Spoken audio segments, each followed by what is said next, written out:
the Tomokans were here 80 BC.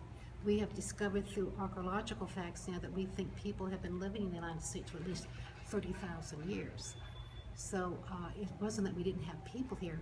The Europeans just didn't know they were here.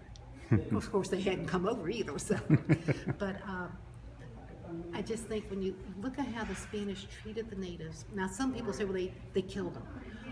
I don't know how it was out west, but I know they died from the diseases. But I know this part of our history. And I would say the Spanish did not come here to do any harm. They came to bring the Gospels. And of course, they came to establish the city. So, and they achieved their goal. So, I mean, when the English took us over for 20 years, they came and destroyed everything that was Catholic, and including all the Franciscan missions. So, that's the reason many missions were destroyed in Florida, because there were almost 100, no? Right, all along. There was a lot of missions. And what the Franciscans would do, they would walk a day and find a mission, walk another day and find another mission, because they didn't have horses and things, so they were within walking distance of one another.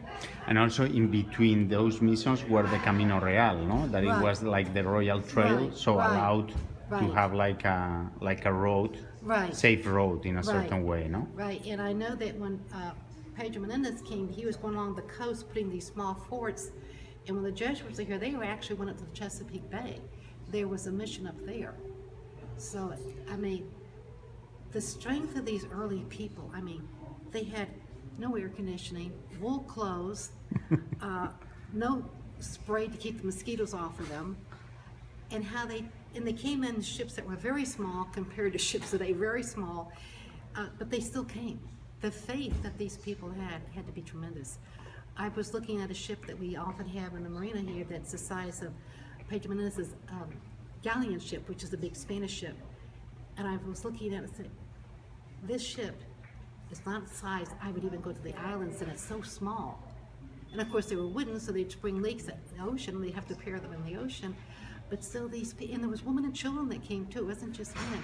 So the faith they had to have in order just to come over. You know, I don't know if I would have done that. You know, I know too much of what's underneath in that water growing up here. So I really have to admire the people who came, even the Pilgrims. I mean, even though they were very different than the Spanish, they still took a risk in coming here.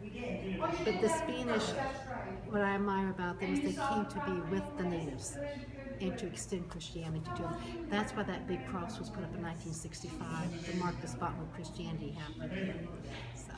Amazing.